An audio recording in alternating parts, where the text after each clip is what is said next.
Sir ನಮಸ್ಕಾರ, ನಾನು farmer choice Ambareesh. ನೀವೊಂದು ಸೆಂಟೆಲ್ಲೋ ಬೆಳೆಗೆ ವಿಲ್ಟ್ ಪ್ರಾಬ್ಲಮ್ ಇತ್ತಂತ ಹೇಳ್ಬಿಟ್ಟು ಕೆಲವು ಪ್ರಾಡಕ್ಟು ನಮ್ಮ ಫಾರ್ಮರ್ ಚಾಯ್ಸ್ ಕಂಪ್ನಿದು ಬಳಸಿದ್ದೀರಾ. ರಾಟ್ ಕಿಟ್ ಆ ಥರದ್ದು ಪ್ರಾಡಕ್ಟ್ ಬಳಸಿದ್ದೀರಾ. ಅದ್ರ ಬಗ್ಗೆ ಏನು ಹೇಳೋಕ್ಕೆ ಇಷ್ಟಪಡ್ತೀರಾ? ಮತ್ತು ನಿಮ್ಮದು ಒಂದು ಅಡ್ರೆಸ್ ಮುಖಾಂತರ ಹೇಳಿ sir. Nitish. Okay sir. Okay sir.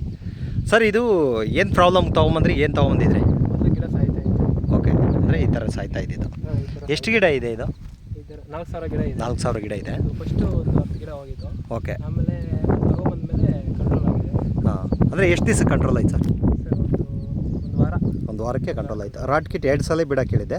2 ಸಲ ಬಿಟ್ಟರೆ ಆಮೇಲೆ ಮತ್ತೇನಾದ್ರು ಕಾಣಿಸ್ಕೊಂಡ್ರೆ ರಾಟ್ ಮಾತ್ರ ಒಂದು 2 ಲೀಟ್ರ್ ಕೊಡಬೇಕು ಅಂತ ಹೇಳಿದ್ದೆ. ಆ ಥರನೇ ಫಾಲೋಅಪ್ ಮಾಡ್ಕೊಂಡು ಹೋಗಿದ್ರೆ ಸರ್. ಈಗ ಈ ಒಂದು ರಿಸಲ್ಟು ಇವತ್ತು ಸೆಂಟೆಲ್ಲ ಬೆಳಿಬೇಕಂತಂದರೆ ತುಂಬ ಕಷ್ಟ ಇದೆ. ಯಾಕಪ್ಪ ಅಂದರೆ ಈ ಕೆಲವರೆಲ್ಲ ಸುಮಾರು ಎಕರೆಗಟ್ಟಲೆ ಹಾಳಾಗ್ಬಿಟ್ಟಿದೆ ಬೆಳೆ.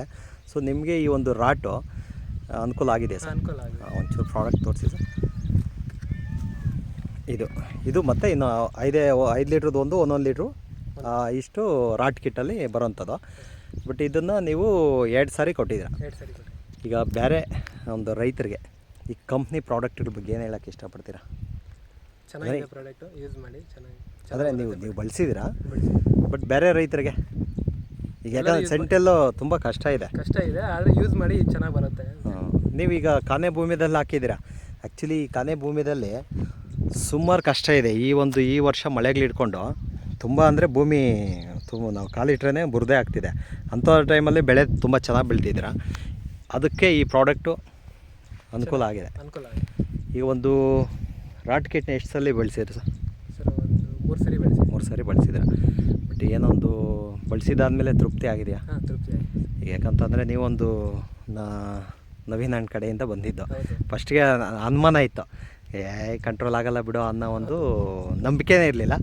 ಬಟ್ ನೀವು ಅಂಗಡಿಯಲ್ಲಿ ಕೇಳಿದರೆ ಎಷ್ಟೋ ಬಿಟ್ಟಿದ್ದೀವಿ, ಇದು ಕಂಟ್ರೋಲ್ ಆಗೋ ಚಾನ್ಸ್ ಇಲ್ಲ ಅಂತ ಏನೋ ಡೌಟ್ ಮೇಲೆ ತೊಗೊಂಡೋದ್ರೆ. ಬಟ್ ಇವಾಗ ಒಂದು ನಂಬಿಕೆಯಿಂದ ಪ್ರಾಡಕ್ಟ್ ರಿಸಲ್ಟ್ ಕೊಟ್ಟಿದೆ. ನಿಮಗೆ ಒಂದು ಸ್ಯಾಟಿಸ್ಫ್ಯಾಕ್ಷನ್ ಆಗಿದೆ ಅಲ್ವಾ? ಈಗ ಯಾಕಂದರೆ ನವೀನ್ ಅಣ್ಣವ್ರು ಕೂಡ ಅವರು ಒಂದು ತೋಟದೊಂದು ವಿಡಿಯೋ ಇದು ಮಾಡಿದ್ದಾರೆ. ಅವರ ಅಂತರ ರೈತರು 4 ಜನ ನಮಗೆ ಸಿಕ್ತಂದರೆ, ಯಾಕಂತಂದರೆ 4 ಜನಕ್ಕೆ ಸ್ಪ್ರೆಡ್ ಆಗಬೇಕು. ಒಂದು ಕಂಪ್ನಿ ಒಂದು ಪ್ರಾಡಕ್ಟು ಆಚೆ ಬರಬೇಕಂತಂದರೆ ನಾವು ಎಷ್ಟೇ ಅಡ್ವರ್ಟೈಸ್ಮೆಂಟು ಎಷ್ಟೇ ಒಂದು ಇದು ಕೊಟ್ಟರು ಕೂಡ ರೈತರ ಕಡೆಯಿಂದ ಅದು ಮಾಹಿತಿ ಹೋಗಬೇಕು. ಆ ರೈತರ ಕಡೆಯಿಂದ ಮಾಹಿತಿ ಹೋದಾಗ ನಮಗೆ ಒಂದು ಕಂಪ್ನಿ ಬೆಳವಣಿಗೆ ಆಗುತ್ತೆ. ಆ ಒಂದು ಕೆಲಸನ ನಮ್ಮ ಚೌಡ್ಸಂದ್ರ ನವೀನ್ ಅಣ್ಣವರು ನಿಮ್ಗೆ ತಿಳಿಸ್ಕೊಟ್ರು. ನೀವು ಅದೇ ರೀತಿ ಒಂದು 4 ಜನಕ್ಕೆ ತಿಳಿಸ್ಕೊಡ್ರಿ. ಯಾಕಂತಂದರೆ ನಾವು ಹೇಳೋದಕ್ಕಿಂತ ರೈತರು ಹೇಳಿದರೆ ನಂಬ್ತಾರೆ. ಕಡೆಯದಾಗಿ ಫಾರ್ಮರ್ ಚಾಯ್ಸ್ ಕಂಪ್ನಿಗೆ ಪ್ರಾಡಕ್ಟ್ಗಳಿಗೆ ಏನು ಹೇಳೋಕ್ಕೆ ಇಷ್ಟಪಡ್ತೀರಿ ಹೇಳಿ ಸರ್? Thank you.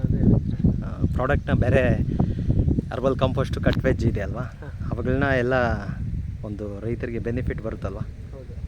ಈ ಒಂದು ವಿಡಿಯೋನ ನಾನು ಶೇರ್ ಮಾಡ್ಕೊತೀನಿ, ಏನು ಅಭ್ಯಂತರ ಇಲ್ಲಲ್ವ?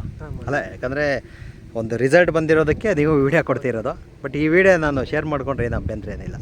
ಓಕೆ, ದೇವ್ರು ನಿಮಗೆ ಒಂದು ದಸರಾ ಹಬ್ಬದ ಶುಭಾಶಯಗಳು ಅಡ್ವಾನ್ಸ್ ಆಗಿ. ಅದೇ ರೀತಿ ಒಂದು 4 ಕಾಸು ಸ್ವಲ್ಪ ನಮ್ಮ ಪ್ರಾಡಕ್ಟ್ ಏನು ಬಳಸಿದಾರೋ ರೈತರಿಗೆ ಅವರಿಗೆಲ್ಲ ಒಂದು ಅನುಕೂಲ ಆಗಿ 4 ಕಾಸು ಸಂಪಾದನೆ ಆಗಿ ಮತ್ತು ಫಾರ್ಮರ್ ಚಾಯ್ಸ್ ಕಂಪ್ನಿ ಪ್ರಾಡಕ್ಟ್ ಬಳಸೋದಕ್ಕೆ ಆ ದೇವರು ಆಶೀರ್ವಾದ ಮಾಡಲಿ ಅಂತ ಹೇಳ್ಬಿಟ್ಟು ಈ ಒಂದು ವಿಡಿಯೋನ ನಾನು ಶೇರ್ ಮಾಡ್ಕೊತೀನಿ. Thank you sir.